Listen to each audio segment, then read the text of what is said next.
वंदे मातरम विद्यार्थी मित्रों, wisdom international e learning school में आप सभी का हार्दिक स्वागत है। आज का हमारा विषय है हिंदी। कक्षा 7 विषय हिंदी, विषयांक हम भी बने महान।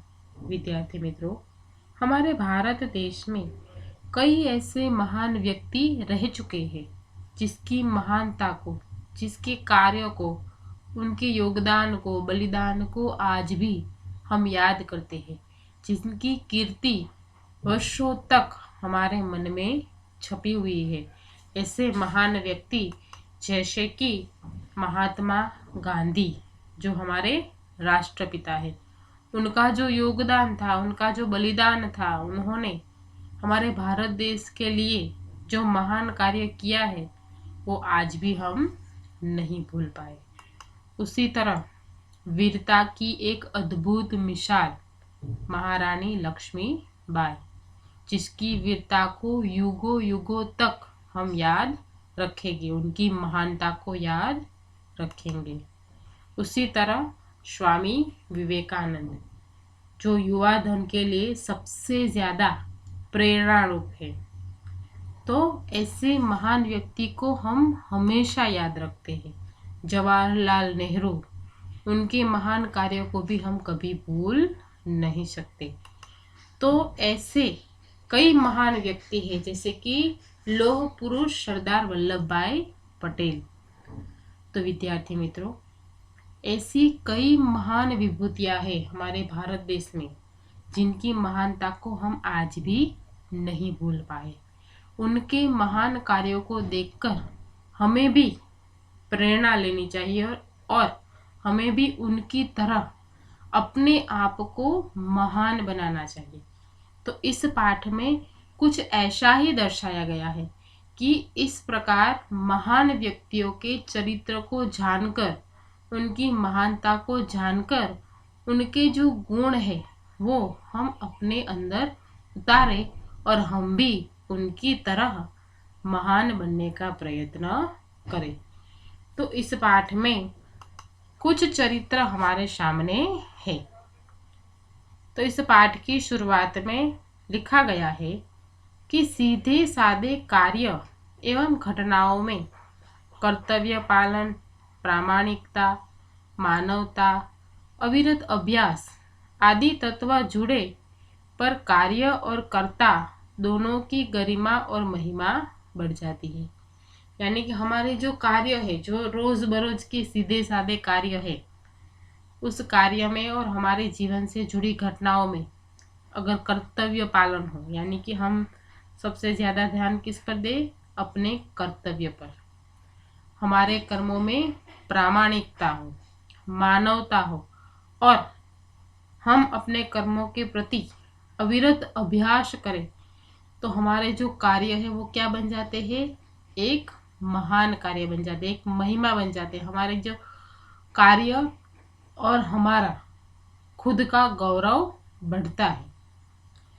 तो प्रस्तुत इकाई में स्वामी विवेकानंद, गोपाल कृष्ण गोखले, सचिन तेंदुलकर और हजरत अली के जीवन से जुड़े कुछ प्रसंग दिए गए हैं, जिनमें उनकी महानता के कुछ बुनियादी गुण द्रष्टव्य होते हैं और यही गुण हमारे जीवन के लिए प्रेरणा पीयूष है। ऐसे गुणों को अपनाकर हम भी महान बन सकते हैं। तो विद्यार्थी मित्रों, यहाँ पर हम स्वामी विवेकानंद, गोपाल कृष्ण गोखले, सचिन तेंदुलकर और हजरत अली, इन चारों महान व्यक्तियों के जीवन से जुड़े कुछ प्रसंग देखेंगे, उनकी महानता के कुछ गुण देखेंगे और यही गुण हम हमारे जीवन में उतारेंगे और हम भी महान बनने का प्रयत्न करेंगे। जैसे कि इस पाठ का शीर्षक है कि हम भी बने महान। तो आइए विद्यार्थी मित्रों, हम इन महान विभूतियों के चरित्र के बारे में जानने का प्रयत्न करें। सबसे पहला, कर्तव्य। मेले में सब खिलौने ले रहे थे। तब नरेंद्र नामक एक लड़के ने 2 रुपये का एक शिवलिंग खरीदा। अब भी उसके पास एक चवन्नी बची थी। एक लड़के को रोते देखकर नरेंद्र ने उससे पूछा, क्यों रो रहा है? लड़के ने कहा, मेरे पास एक चवन्नी थी, कहीं गिर गई। अब मेरी माँ मुझे बहुत पीटेगी। कोई बात नहीं, यह लो चवन्नी, कहकर नरेंद्र ने अपनी चवन्नी उसे दे दी और आगे बढ़ गया। अभी नरेंद्र कुछ दूर ही गया था कि सामने से एक मोटर आती दिखाई दी। एक छोटा सा बच्चा उस मोटर से बिल्कुल बेखबर चला जा रहा था। नरेंद्र ने झपटकर उस बालक को खींच लिया। एक पल की देरी होती तो वह बालक मोटर के नीचे आ जाता। इस झपटने की क्रिया में नरेंद्र के हाथ से शिवलिंग छूटकर गिर गया और टूट गया। इस दौरान इकट्ठे हुए लोगों में से किसी ने कहा, बेचारे का नुकसान हो गया, कितने चाव से खरीदा था शिवलिंग। यह सुनते ही नरेंद्र ने कहा कि इससे क्या, यह बालक की जान बचाना मेरा पहला कर्तव्य है। वस्तु से भी व्यक्ति का जीवन ज्यादा महत्वपूर्ण है।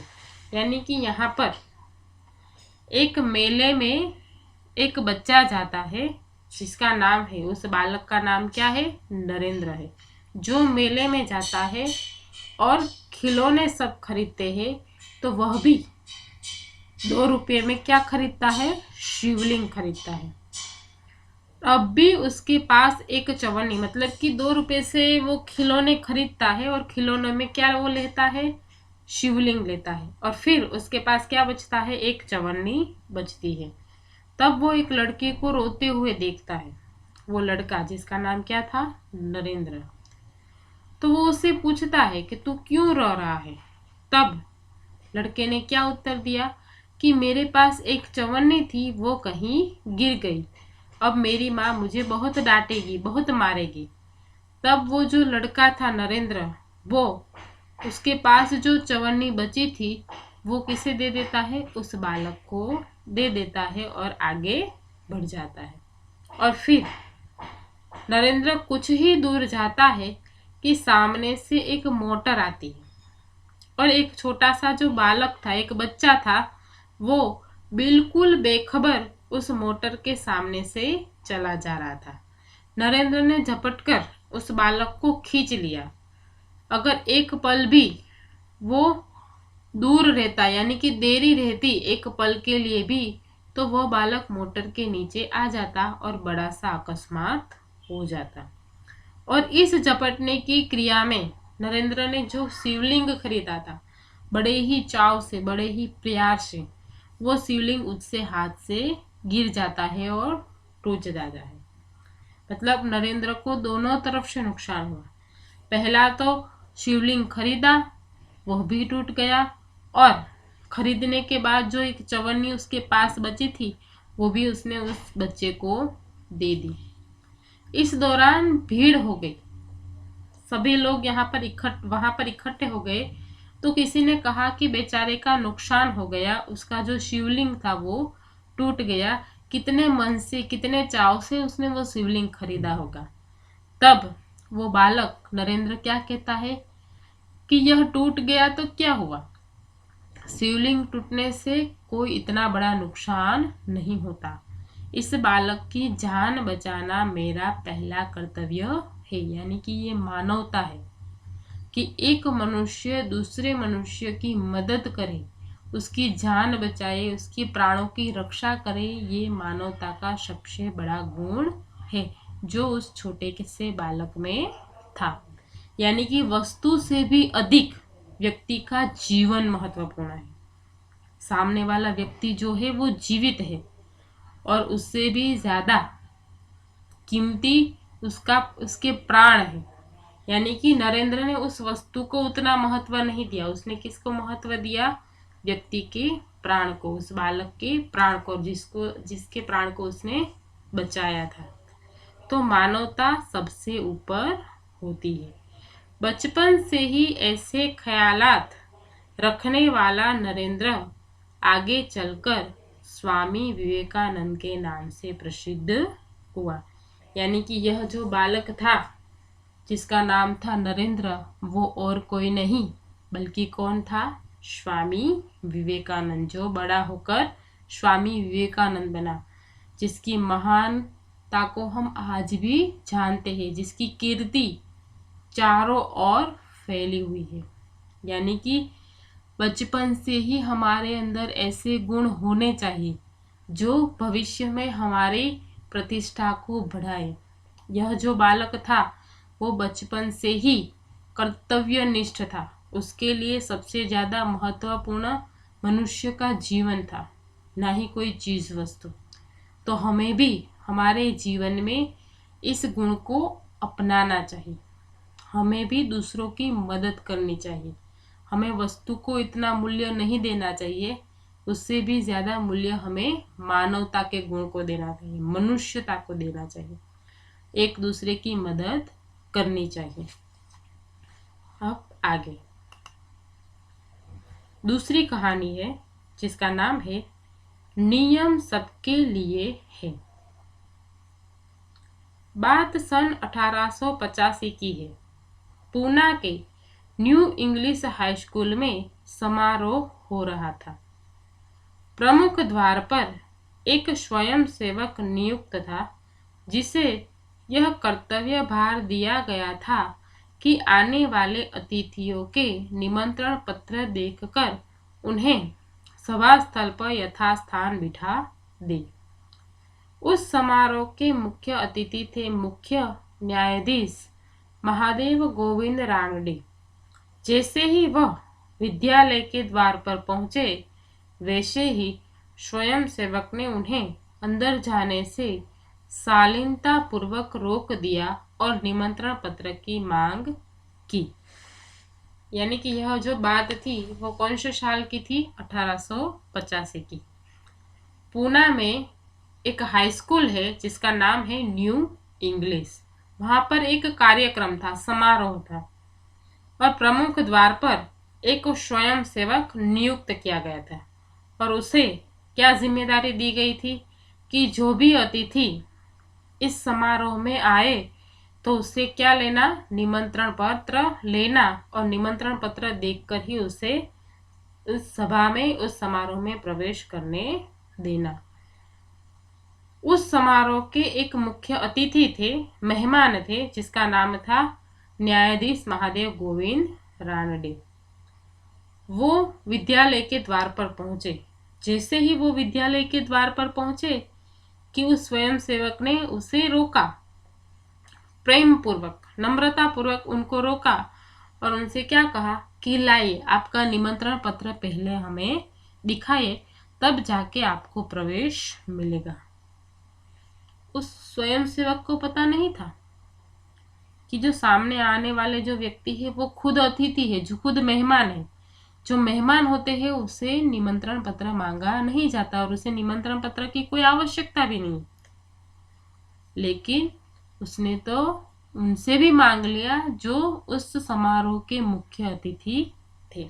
अब क्या होता है कि जब उसने निमंत्रण पत्र मांगा महादेव गोविंद रानडे से, तब उसने क्या कहा कि बेटा मेरे पास तो निमंत्रण पत्र नहीं है। रानडे ने कहा क्षमा करें, तब आप अंदर प्रवेश न कर सकेंगे। स्वयंसेवक का नम्रतापूर्वक उत्तर था। यानी कि जब उसने कहा कि मेरे पास तो निमंत्रण पत्र नहीं है, तब उस स्वयंसेवक ने क्या कहा, तो आप इस समारोह में प्रवेश नहीं कर पाएंगे, मुझे माफ कर दिए, आप यहाँ पर नहीं आ सकते, अंदर नहीं जा सकते।